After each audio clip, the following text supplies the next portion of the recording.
From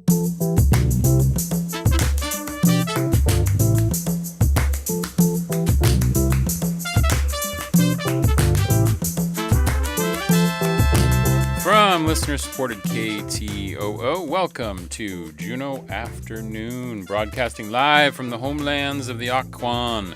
It's Wednesday, April 16th, 2025. I'm your host, Boston Christopher. Gunath Chi, Shawa, Toksik Nusum, Salamat. Thank you for joining the conversation.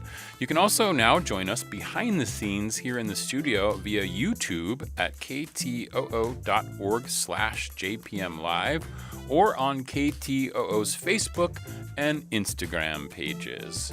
Today, April is National Poetry Month. Mary Lou Spartz is here from the Burn Thompson Writing Group to share about their reading this Saturday to honor the month.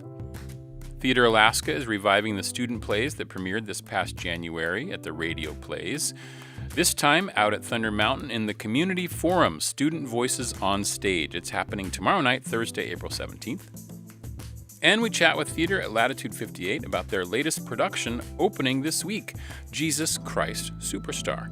Those conversations, Our Living Lands, and a savory moment coming up this hour on Juneau Afternoon.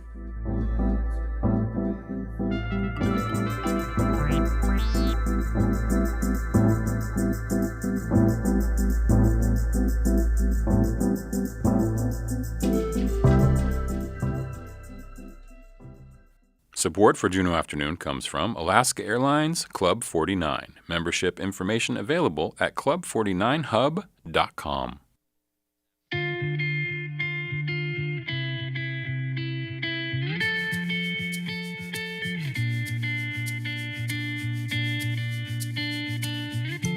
You are listening to community-supported Juneau Afternoon on KTOO at 104.3 Juneau, 91.7 Juneau Auk Bay, and online at ktoo.org. I'm Boston Christopher. You can also join us behind the scenes here in the studio via KTOO's YouTube, Facebook, or Instagram pages. And you can leave us a comment or ask a question or just say hi.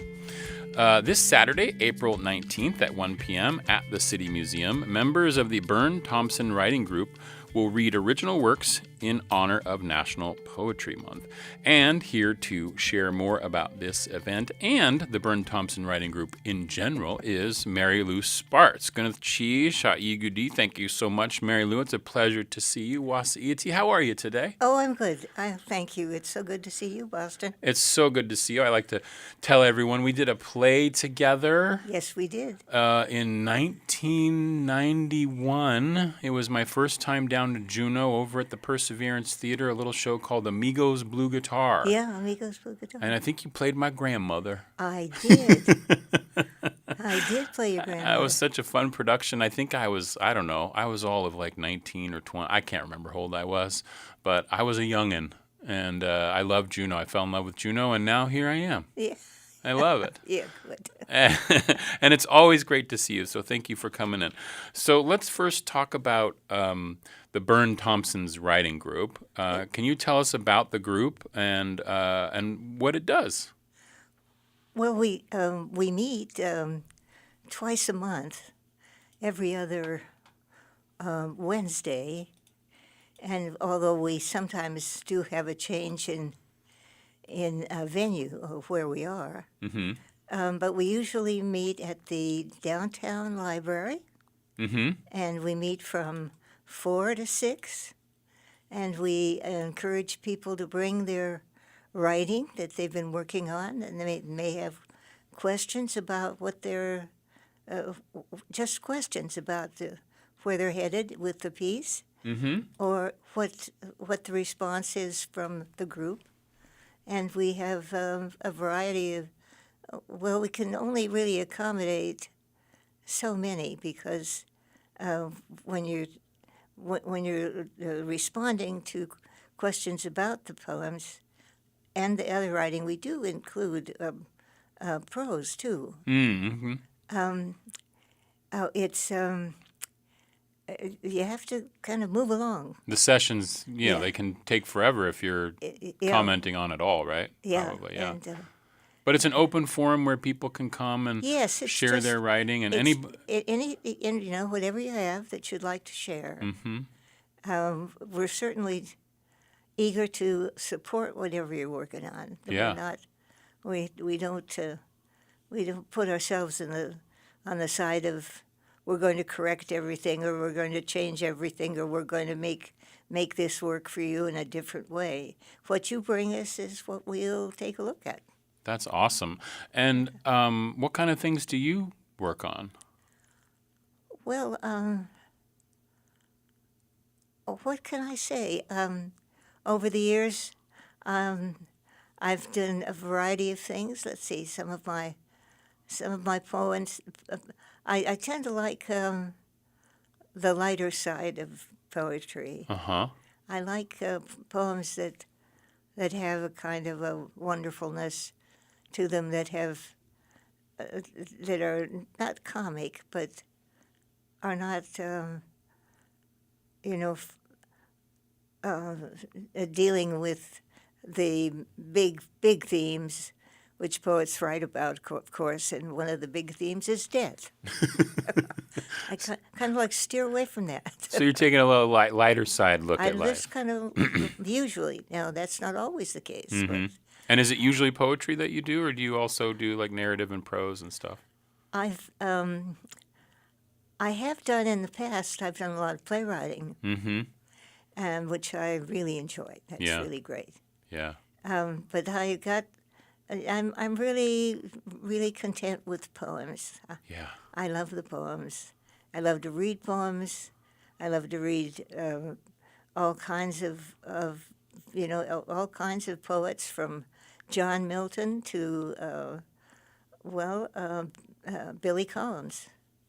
And this Saturday at 1 o'clock at the Juneau Douglas City Museum, right? That's right. At 2 o'clock. Oh, it's at 2 o'clock. Oh, I had it down as they have it down as 1 o'clock. Yes, I know that was just a little glitch. Oh, a little glitch. So 2 p.m. on 2 p.m. Saturday. We'll start. I think that the museum opens at 1. Oh, okay. Maybe that's what it is. Okay, yeah. They had it in their publicity as 1 o'clock. Yeah, I know they did. So we'll make that change. We'll make it 2 o'clock. It's 2 o'clock that we'll start with our poets. And what will be happening? Well, we will read from what we're working on, and we will hope that we will have, a variety of people there that are curious and interested, and poets themselves. And I'd like to invite people that are coming in from out of town. It's the Easter weekend, you already know that. And so Saturday would be, if you're in town for the Easter weekend, or for any other of the many events that are going on. Yeah, this town's chock full. Even though Folk Fest is over, still tons of stuff happening. Just tons of stuff going on. Yeah. And you're living out in maybe Gustavus or Haines, or you're coming in from one of the smaller communities, and you have, you would be curious as to what we're doing here. Please come. It's at the City Museum, which is at 4th and at Main and 4th. Yeah, right across from the right state across capitol. From the Capitol. Yeah. Pretty easy to find. I think so. Yeah. And why do you all? I mean, I guess there's probably many members in the group who are poets, but you're also celebrating National Poetry Month, and you do this on the annual, right? You do this every year. We try to. Yeah. That's great. Yeah. Tell me, who is Burn Thompson? Well, Burn Thompson is deceased. She's gone now. But she held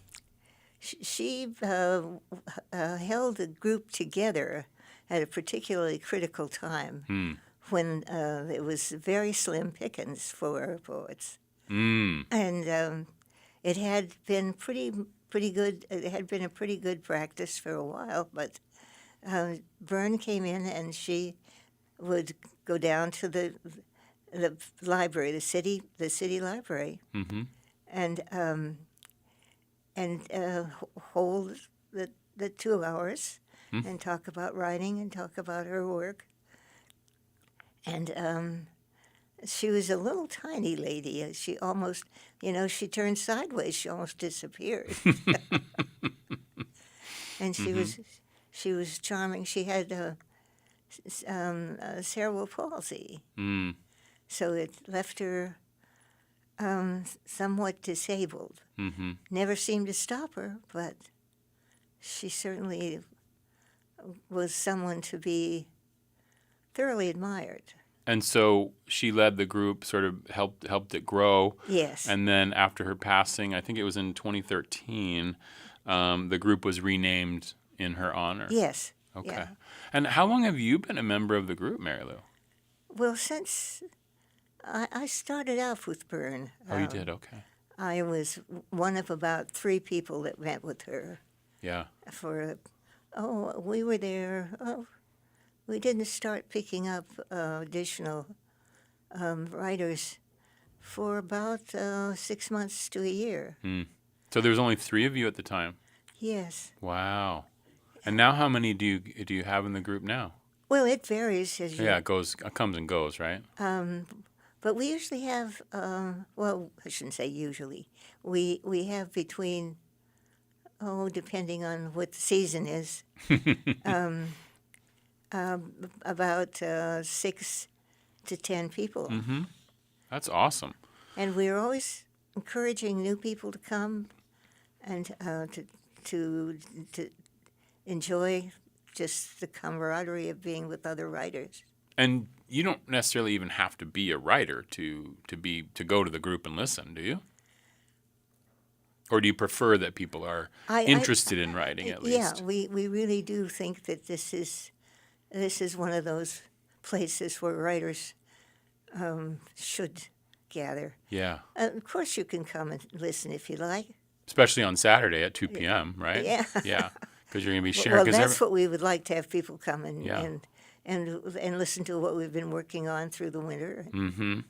What have you been working on? Have you got, like, does the snow, like, make you giggle and you make poems about that? I'm just curious. Oh, yes, I have. We all have our snow poems. I think you can't get away from that. Right. Or the darkness poems, too, right? And darkness is another one. Mm-hmm. And rain. Mm-hmm. Rain's another one. Mm-hmm. There's a feeling that you should write about what you know about. Mm. It maybe yes, maybe no. You write about whatever it is that's out there. It's interesting for me that poets, where do those poems come from? Mm-hmm. And do you get to dictate what they are and how they develop, or is that kind of a lesson in futility? Does it work for you? Like, you just have a thought, or you see a one line in your brain, and you write that down, and you go from there. How do you write? Well, there's all kinds. You know, I've been writing for a long time, Mm-hmm. and when I had young children, I used to get a one-liner. Something had come to me, and I'd write it on whatever piece of paper I could find, Mm-hmm. and stick it in my pocket. Mm. And then whenever the time came, I would empty my pocket of these funny little notes, and for the laundry. Yeah. Hopefully you didn't wash them and they went away. Yeah, well, that would be. That happens, I'm that sure. Happens. Yeah. But it's sometimes it's 1 or 2 lines. Sometimes it's the way somebody's wearing a hat, or the way somebody is speaking to another person, or just the moments that you share from your own collection of memories. Mm-hmm. And you know, it's never the same for any 2 poets. Right. That's why I'm always interested in people's process. Like, how do you begin? How do you do that? But I'm also like, you talked about, you mentioned that you like to sort of take the lighter side of things. So I'm just curious, what's like the silliest thing you've ever written about? Well, I don't think it's silly. Okay. Let me see. Well, I shouldn't really talk about it, but I have a poem now I'm working on Uh-huh. about Henny Penny. Henny penny. I see. Okay. Are you familiar with? I've heard the phrase, but I don't quite know what that is. Well, it comes from childhood. Uh-huh. A henny penny, you can probably guess, is a chicken. Already funny. Yeah. And so she appeals to me. Mm-hmm. And yet she doesn't. She's a nuisance, but she has a point. Mm. So I'm trying to work with her on that. You are reading some of your poetry on Saturday? Yeah, I'll be reading a few. Yeah. But Henny Penny won't be ready yet, probably. I hope. Maybe? Maybe. Ah, that would be so great. It'd be great. Be Yeah. Now that you put it out there, now everyone's going to be wanting Henny Penny. They're going to be shouting, Henny Penny, when you are on your turn to read. Well, I guess one of my favorites is from John Milton. Are you familiar with John Milton? Yeah. Okay. And his, he had the bower in paradise, and so his spouse was she didn't have anything to do. They didn't have clothes, so she didn't have any laundry, and they didn't have any need for food was provided, and the weather was always perfect. And but he was Adam was friendly with the archangel, and he spent a lot of time with that dude. And kind of left Eve to find her own company. And you know what happened? Tell me. Well, don't you know what happened? I want you to tell me. Oh. Well, she found a friend in an apple tree. Was he slithery and evil? Well, he was charming. He was charming. Right. And so, why not? And here we are. That's so funny. This Saturday at the City Museum, the Burn Thompson Writing Group will read original works in honor of National Poetry Month. It's Saturday, April 19th at 2 p.m. at the City Museum. So if you're on Facebook and you see that event, it will say 1 p.m., but it's actually 2 p.m. Well, I think the museum opens at 1. They open at 1, so you could probably start arriving there, and people will be around there. That's so good. Mary Lou, it's always fantastic to have you come in and talk a little bit about writing and about Burn Thompson and, of course, National Poetry Month. I really appreciate you being here today and telling us all about it. Oh, it's just lovely to see you. It's lovely to see you, too. Gwyneth Cheese for being here. Oh, thank you so much. Okay. Up next, you are listening to Juneau Afternoon from KTOO. We're going to listen to this week's Our Living Lands from Native Voice One.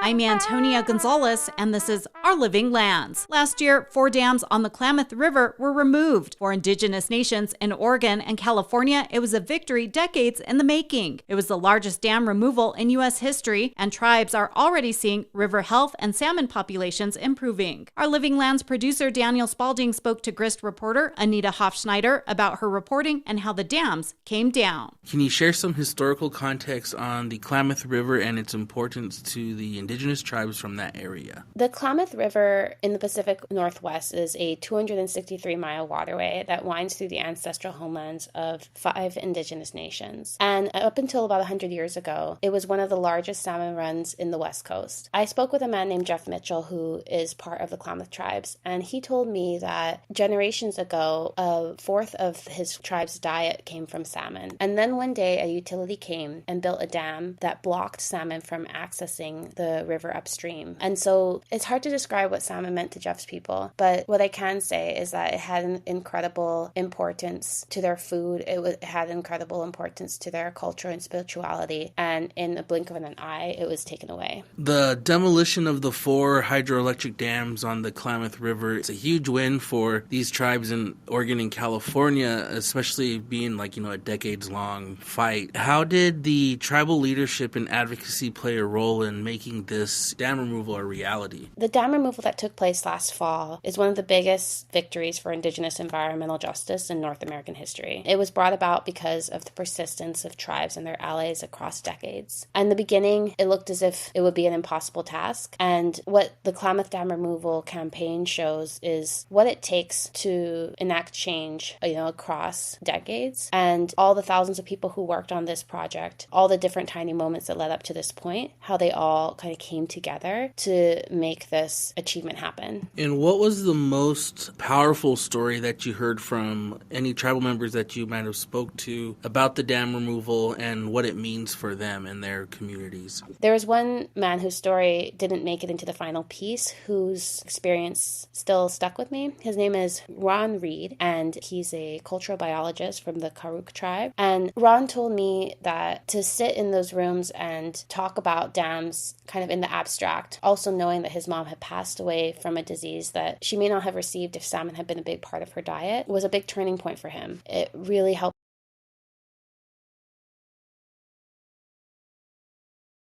And this can't be always acknowledged or part in getting the dam removal to eventually happen. And when you were doing this story, were there any conflicting perspectives either within, the tribal community or non-tribal residents in that area? One of the things that made the dam removal campaign successful was the willingness of tribes to put aside some of their historic differences and work together. And at the same time, over the long course of the campaign, there were several instances in which their perspectives diverged. For example, in the late 2000s, there was a negotiated settlement to remove the dams, and the Hoopa tribe didn't agree with it. They thought that it let the utility off the hook for all the damage and harm that they had caused to their people and their ecosystem, and so they walked away. And so there were definitely times when people disagreed, and whether it was through protest, whether it was through, legislative advocacy. There were so many, regardless of how it happened, people were moving towards the same goal, and that's how they were able to make this happen. Is there anything else that you would like, our listeners to know about this story and about the dam removal? And if you'd like to share anything, any last thoughts? I think the last thought I would say is that this dam removal sets a new precedent for how the U.S. manages its water, and that's something that is extremely important as climate change continues to make water scarce in certain places and underscore the importance of managing our water. And it also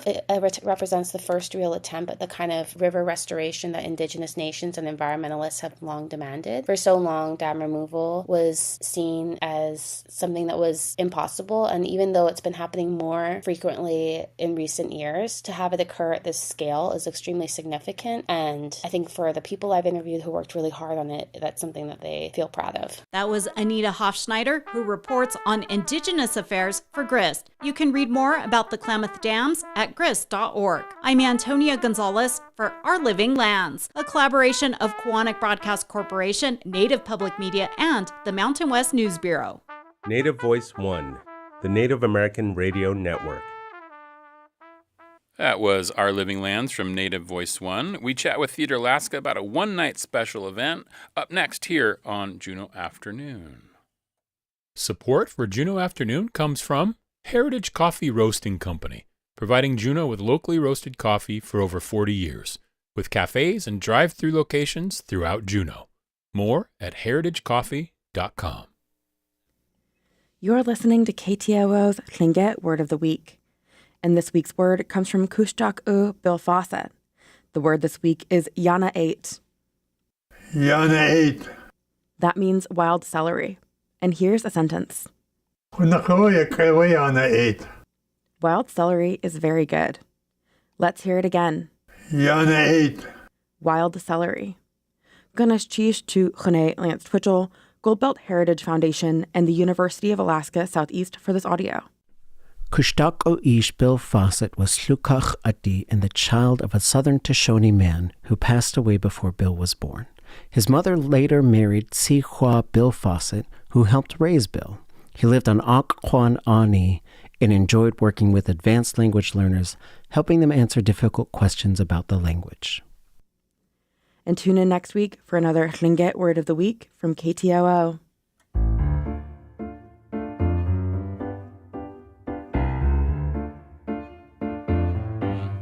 This is Juneau Afternoon from your listener-supported public media station, KTOO. I'm your host, Boston Christopher. Tomorrow night, Thursday, April 17th at 7 p.m., out at Thunder Mountain Middle School, Theater Alaska presents a one-night-only event, Community Forum, Student Voices on Stage. It's 3 impactful plays written by students with themes and topics that will then be discussed in an open community forum. And I'm joined by 3 members of the Theater Alaska team that is putting this all together. In the studio, I have Brian Crowder, production manager at Theater Alaska.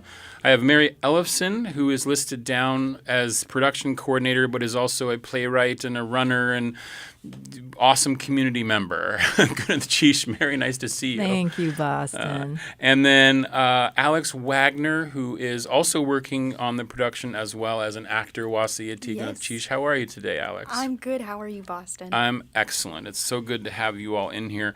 So let's set the scene first, because these plays, Brian, you were involved in the very beginning of the creation of these plays. Ryan Connerow, a well-known Juneau frequenter now. He used to be a liver, but now he's just a frequenter.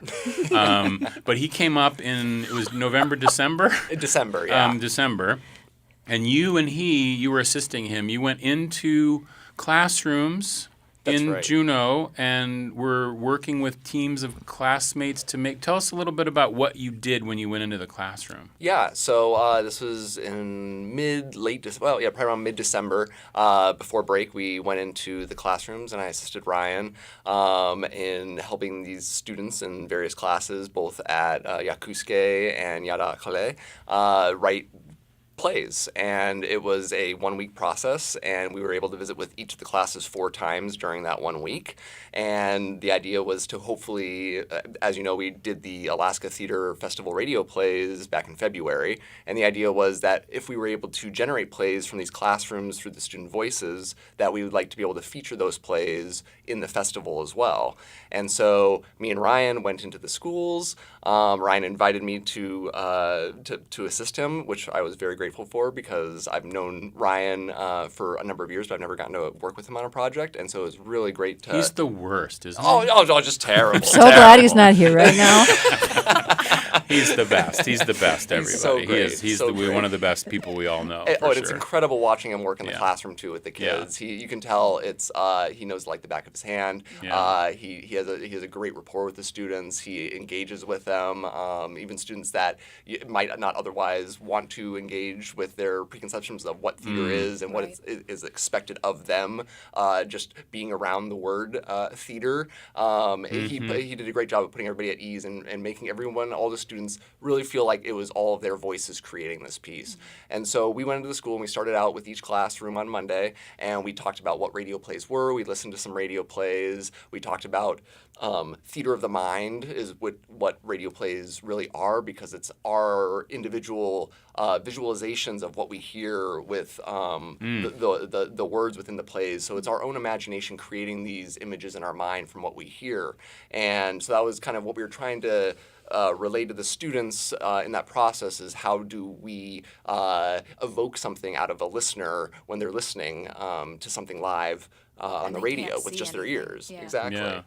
So we talked about that a bit, and like what we would need to do that, including Foley, which they became very intimately aware of, which is the sound effects for the shows. And so it was really fun getting the students' ideas on what we could use for Foley, what sounds they wanted incorporated that would help tell the story that they were trying to tell for each of the respective classrooms. Yeah, that's really cool. And Mary, out of this came, because when you did the festival, your play was also in that same afternoon with the student plays.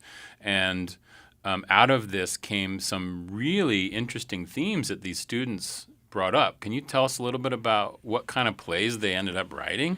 Yeah.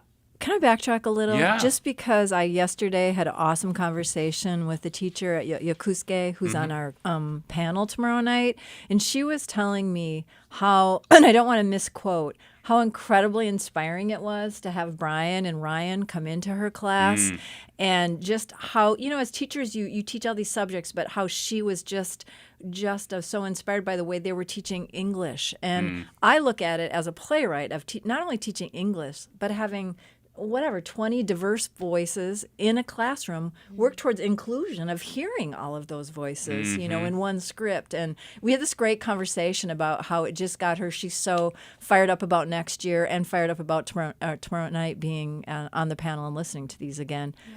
So to fast track that afternoon or evening when we heard these plays, I wasn't involved in the process, but have been before in creating team plays.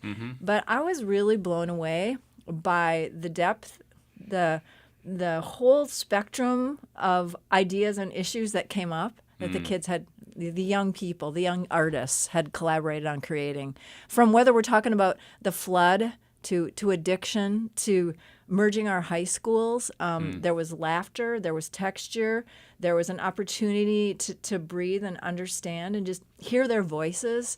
And that, to me, is why I'm sitting here, because I did talk to all of these people after and go, we have to do this more with this. We have to hear these again. This is this awesome opportunity for us to be in conversation in this community with a generation that has a lot to say. Yeah.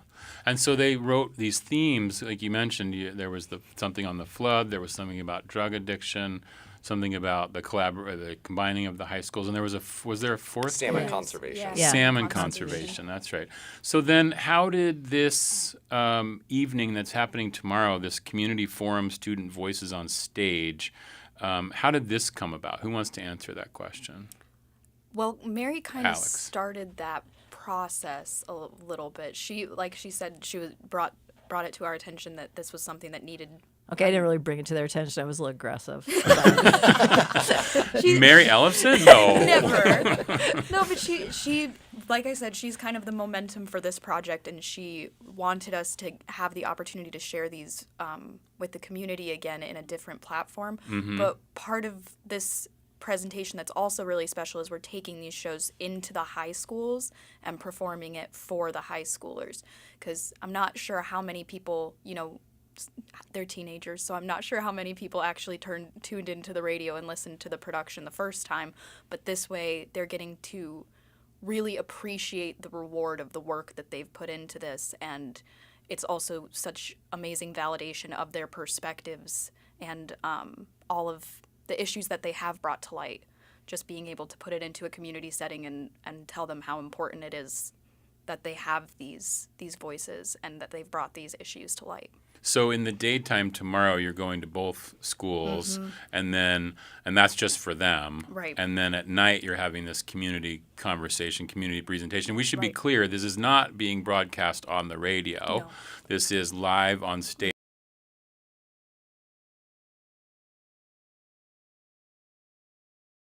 Up to the cast is slightly different because we weren't able to get everybody back due to conflicts and scheduling. Sure. But so we have a couple people that were in the original production, along with some other cast members that are new to the production. So we've been rehearsing this last week, and we have a tech tonight. But it'll be a similar stage setup where it'll be music stands and the Foley table with some microphones, and it'll be very minimal. That was my question: was the Foley still going to be part of it? Because then when you go to the performance tomorrow night at 7 o'clock out at Thunder Mountain Middle School, you can just close your eyes That's right, you could. and listen like it is on the radio. Absolutely. And then open them and be part of the conversation that's going to happen after, right? Now, you mentioned, Mary, that there's going to be a panel. Can you tell me about who's going to be on that panel and what we're going to be talking about? I can. Okay. First of all, it's pretty cool to see the spectrum of the 4 plays in less than 1 hour. Absolutely. Yeah. That's something to kind of celebrate and to show up for. And the panel, I don't know how to call it a panel, but a conversation. the idea was to get adult leaders in the room or adults with more information, particularly as regards addiction and mental health, and that really powerful one of the plays we're going to read called Real Stuff, I believe it's called. Yeah. So we'll have Assembly member Alicia Hughes-Scandis will be there.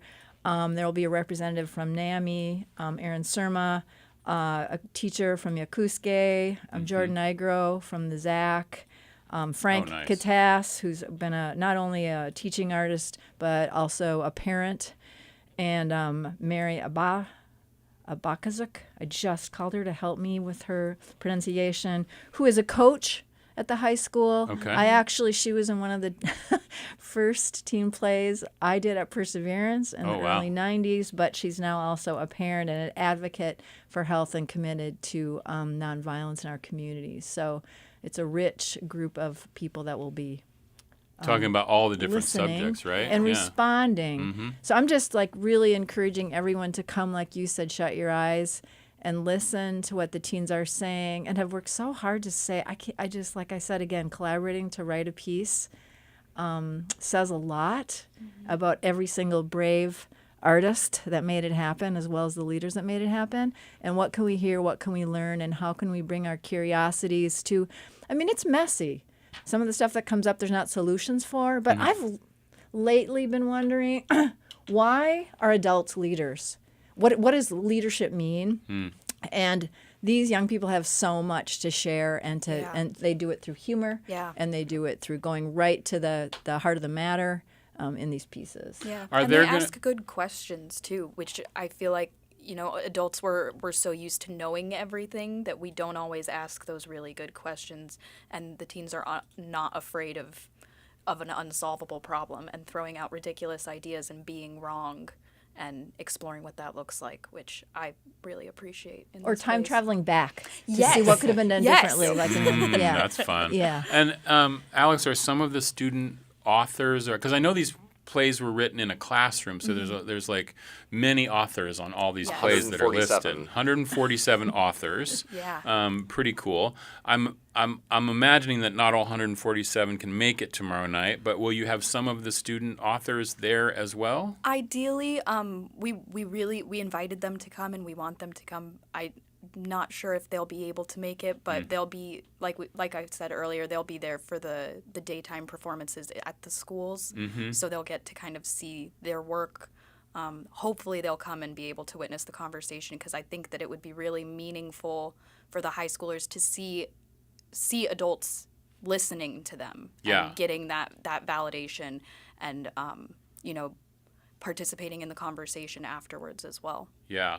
Because I love the idea of hearing what the students have to say through the written word, but I also love the idea of seeing them watch and witness these adults see all of that work, and then also be able to foster that conversation that would happen between them, right? Especially when it's been a long time since I've been a young person, but I always remember the idea of like, wow, I don't want to just talk to my mom or my dad. Right. I'd love to be able to talk to another adult and as another person, not them treating me as a kid, but as an artist or as a young, maybe younger than them, maybe a little less experienced, but like still having valid points and valid views that I would love to have a conversation about, and maybe learn and exchange ideas, right? Because like Mary said, not all these problems are instantly solvable, but at least, the idea the best theater is holding up the mirror and saying, hey, here's what's happening in our community, and these 4 stories are very related to that, which is really kind of cool. Yeah, and as Alex was saying, the being able to have this powerful experience as a student at a young age, seeing something that you created being both talked about, presented in a professional way in front of audiences, it gives you a sense of confidence. I think as a kid I would have felt uplifted by that, and felt as if I was being taken seriously, and that people are actually listening to the things that I'm having a conversation about with my friends on a daily basis, and all of a sudden it's something that's being discussed community-wide, and I think that's really powerful for a young person to see and can make a big change in their life. Well, it is happening tomorrow night. It's at Thunder Mountain Middle School. It's at 7 o'clock. I'm assuming the doors will open around 6:30 or so. The plays, there's 4 of them. They will take about an hour, and then there'll be this community conversation. And that's really awesome. And if you can't, unfortunately, make it tomorrow night, you can listen to these plays, though. If the curiosity has brought you... What, you can't listen to the plays? No, there were some broadcast issues in terms of since they're under 18 and weren't able to sign consent forms and things like that. We see. Can't, broadcast. But you know what, Boston, it brings up something else. Then you have to go tomorrow night. It brings up that, but I think also what I have appreciated in this is there's a buffer. If things are tender, theater, young people created, but sometimes it's hard to talk to adults about things. But you put them out there through art, and then we as adults can, sort through that and present it. Professional performers can present them, and it just gives a little bit more confidence and also some coalescing with a different way instead of, I don't know, there's a buffer. Yeah, absolutely. Yep. Mary Elfson, Brian Crowder, Alex Wagner, thank you so much. We'll also see Brian and Alex in the plays, I think, a little bit. Yes. And thank you so much. You can go to theateralaska.org to find out more and get all the details. And there is a list of 147 playwrights and all the people and actors who are behind the scenes working on this thing. Check it out tomorrow at Thunder Mountain Middle School at 7 o'clock. That's Thursday, April 17th. Gwyneth Cheesh for being here today. I really appreciate it. Thank you, Boston. Yeah. Okay. Up next, we will talk to Theater at Latitude 58 about their production of Jesus Christ Superstar that is opening this week. But first, a savory moment. This is Juneau Afternoon on KTOO.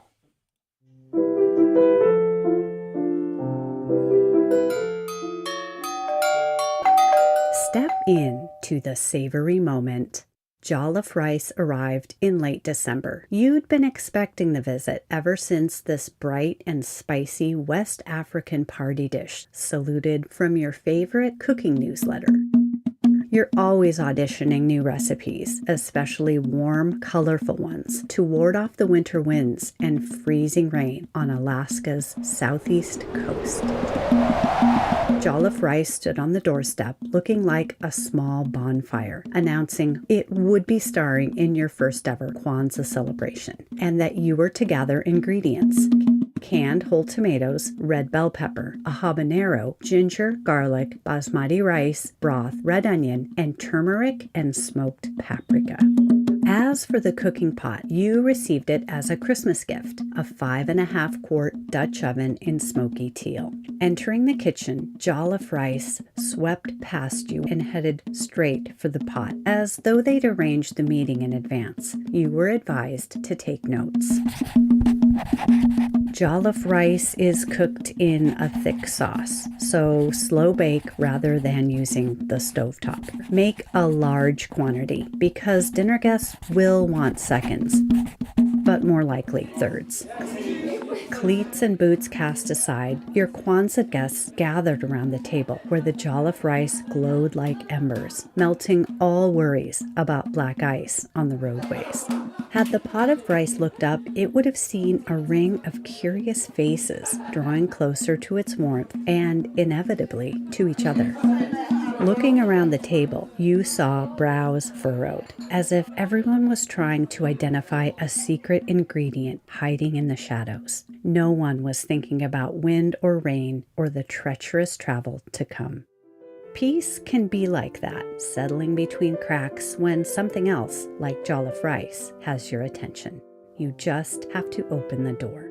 Find the full recipe for Southeast Coast jollof rice at savorymoment.org. From the studios of KCAW in Sitka, Alaska, I'm Beth Short Rhodes. Whatever is on your dinner table tonight, may you savor the moment. Hanson Gress, ka eat with the shuyi, we kashuk ayitin.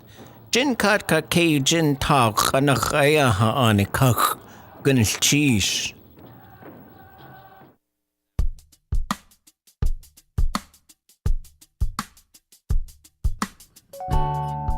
This is Juneau Afternoon from Studio 2K at KTOO. I'm your host, Boston Christopher. You can also join us online via a live stream at YouTube, Facebook, or Instagram, the KTO pages thereof. And you can say hi, leave a comment, or just give us a smiley face. It's all good. Theater at Latitude 58 opens their latest production, the musical Jesus Christ Superstar, tomorrow, Thursday, April 17th, and it runs for 2 weekends. I've got 3 folks here in the studio to tell us more about it. I have Karen Allen, who is the director of the production, and also I think you're the director of Theater at Latitude 58 as well, right? We run on a nonprofit board. Yeah. But I tend to do a lot of the directing. Excellent.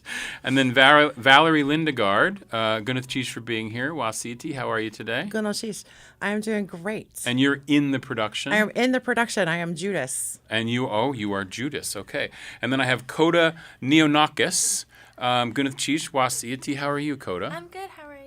I'm excellent, and you're in it as well. Yes, I will be playing Jesus. Jesus, okay. Yes. So that's a good starting point because this is called Jesus Christ Superstar, and it's by Andrew Lloyd Webber and Tim Rice. It's the classic rock opera, and you're billing it as you've never seen it before.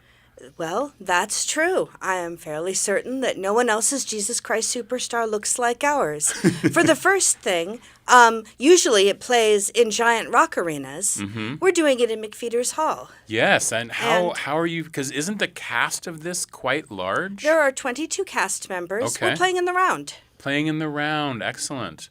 So you're putting not on the stage part of McFeeters, but you're going to be in the middle and then have the seating go around. We have audience down the sides of the room. Okay. Oh, that's awesome. So it is very, very close. Nice. And how are you doing the music part? So for this one, because of the very, very small space, we are using performance tracks recorded by the London Philharmonic, which are provided through Concord Theatricals. Okay, so that's a good way to do it because then there's really no room for an There's orchestra. no room in that itty-bitty room. Yeah, that's a tiny space. And because in the past you've performed out in the valley too, right? You've performed at Thunder Mountain, We perform at Thunder Mountain a lot of the time. We've also do a lot of shows at McFeeters Hall. They've really become our home in recent years. Yeah, okay.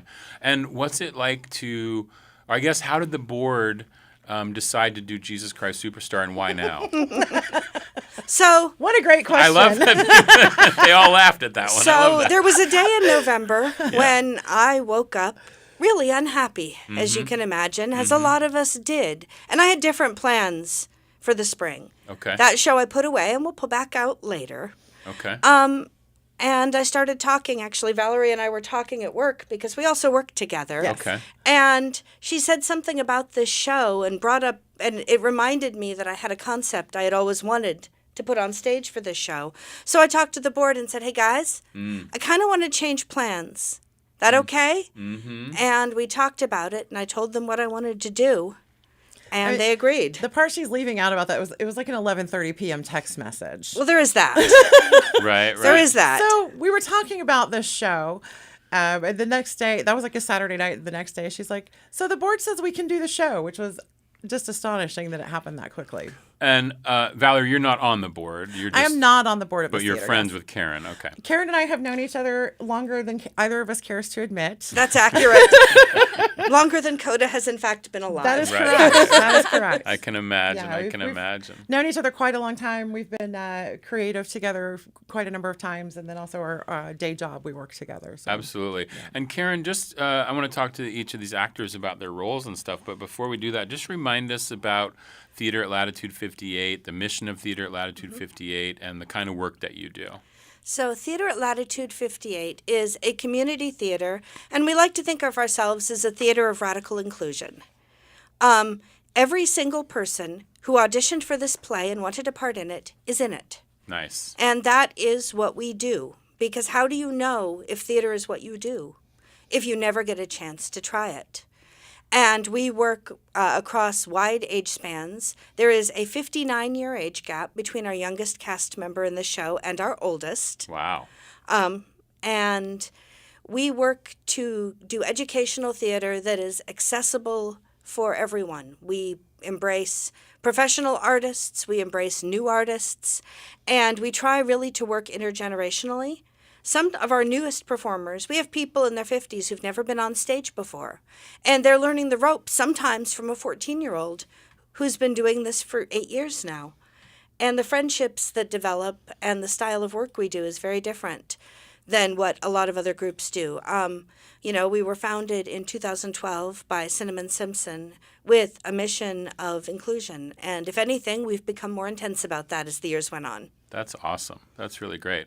That's fantastic. And I just want to give the details here. So you open tomorrow and you run Thursday, Friday, and Saturday at 7.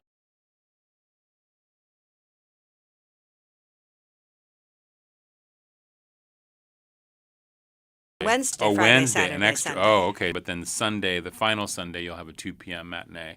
So no matinee this weekend, though. No. Okay. So 3 performances this week and 5 performances next week. That's great. And of course, the best place to find you all is on Facebook, I think, at this point. Yeah, right? Facebook, Instagram both have us. Yeah. And our tickets are available on the Jack's ticketing service on and at the door. JAHC.org or at the door, which is always good. Okay, so let's talk about this production. So we know why we're doing it. How we're doing it is Valerie is playing Judas. Or should we start with Jesus? I guess we'd start with Judas. Yes. This show is really kind of peculiar where, this is a story that Judas wants to tell and has the nerve to sing a big opening number in a play bearing someone else's name. Yeah. So. That's what I remember is that you kind of begin this thing. So tell us a little bit about the story of Jesus Christ Superstar, Valerie. So I kind of I want to preface this by saying none of us are the villains in our own story, right? Mm-hmm. We all think that we're the good guy. Yeah, of course. Yeah, and that's definitely how Judas in this script feels. Judas is the good guy, sees what's going on, has been hanging around with Jesus as a follower on for a very long time. We don't know exactly how long, but long enough. Yeah. And starts kind of seeing the rabble-rousing as being potentially very dangerous to everybody involved. And from Judas's perspective, I support you, but I don't want to die. I'm not here to be executed. Mm-hmm. And so really coming at the story from that perspective of, why did Judas turn Jesus in? Why did all of these things sort of happen and this roller coaster ride start? And that's sort of like that big opening number. Really, lays out a lot of that. What was it? What's it called again? Heaven on Their Minds. That's right. Yeah. Okay. Yeah. Kind of the big opening musical number, Heaven on Their Minds. That really is the discussion that's happening. Judas is kind of having a conversation with himself and. One of the things that Karen and I talked about was I read the lyrics of the song and I go, this feels like to me when I need to go have a tough conversation with someone and I'm practicing the tough conversation before I go have it with them. Mm-hmm. And so that's kind of the way that we've staged that, I think, to get that point across. How many productions have you been involved with at Theater at Latitude 58, Valerie? Oof. You have been involved in any show Karen's directed. 5 or 6. Blind Spirit, White Christmas, Fiddler on the Roof, and Jesus Christ Superstar. Nice. And The Actor's Nightmare. And The Actor's Nightmare Yeah. last season. Yeah, I yeah. think I'd Okay. remember that one. Yeah. And wow. so we took. Oh, go ahead. No, I was just going to say, and what brought you to wanting to be on stage? Oh my gosh, what a great question, Boston. So I have always been what people would describe as a character. I understand a little that. bit of one.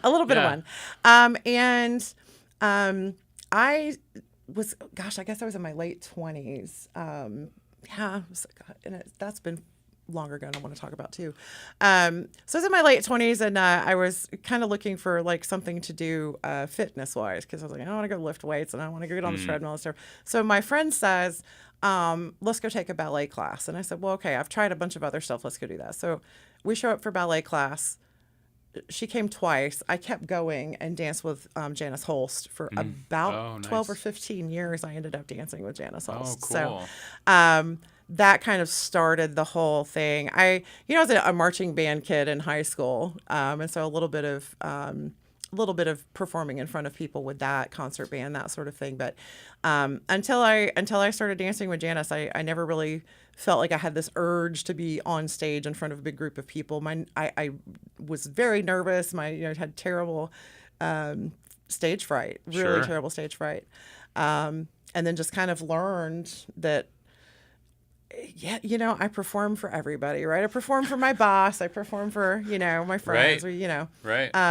And so everybody in there, we've never met before, but we're still friends, and I'm just putting on a show for them, right? Yeah. And then still with the dance world, I still had never actually done a play before. I had done a little bit of Morally Impoverished, had worked with them a little bit, and was dancing with Richie Adon, who's no longer in town. And Karen came in because one of the things that Richie was doing with her group was preparing people for the audition process and preparing people to, it was a lot of younger kids. There were like, I think the oldest one, I was the oldest one there. It was probably, 15, 20 years between me and the next person. But, I was doing everything that they were just there. But she was also helping them prepare for auditions for performing arts schools and conservatories and that sort of thing. And so Karen came in to give a directorial perspective when she had us doing our audition pieces, when Richie had us doing our audition pieces. And so that was, and Karen and I had known each other because our kids were in daycare together many years ago. Natural progression, it sounds like. That's really cool. So that was, and so Karen looked at me and she says, if Richie can't use you, I can use you. And so that fall I went and auditioned for Blythe Spirit. And there it was. Yeah. So, and now I love it. It's I'm going to quote Katie Jensen here, but theater's a gift that I give the audience. It's not, it's not the adoration and things being heaped upon me. It's really a gift for the folks who come. That's cool. I want to talk with Coda before we run out of time. Hi, Coda.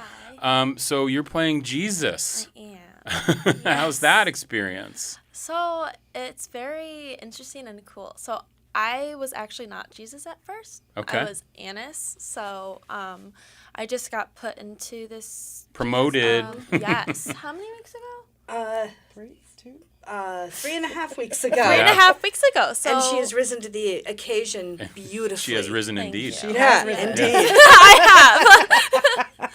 So it's just been so fun getting to know the character and being Jesus. I mean, it's great. Yeah. Yeah. And when did you come to acting?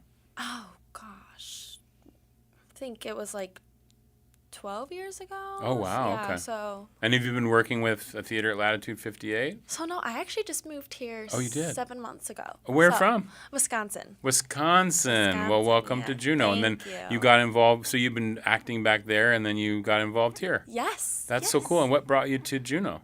My husband is in the Coast Guard. So I see. Okay. Kind of forced to be here. Right. But I love it so far. It's great. I promise. That's good. Well, usually what happens is people move here, they find groups like Theater at Latitude 58, they fall in love with Juneau, and they never leave. So welcome. Heard. Thank you. Yes. And what's your favorite thing about playing Jesus? I just think interacting with everybody, because usually leads don't get to, and they're like in their own little bubble. But in this, like, I interact with everybody in the play, and I just love that, because I don't like it when the leads are like, oh, I'm a lead and I'm just myself and I in my own bubble, and I'm like, well, you have to interact with everybody and become friends with everybody. So that's I love that. Part. That's great. Well, it's Jesus Christ Superstar. It opens tomorrow night. It runs for 2 weekends. Best place to find information is you can get tickets at jahc.org, or you can find the theater at Latitude 58 on Facebook and on Instagram. And it's fantastic. Gwyneth Cheesh for being here today. I really appreciate you all coming in. Thank you for having us. Boston.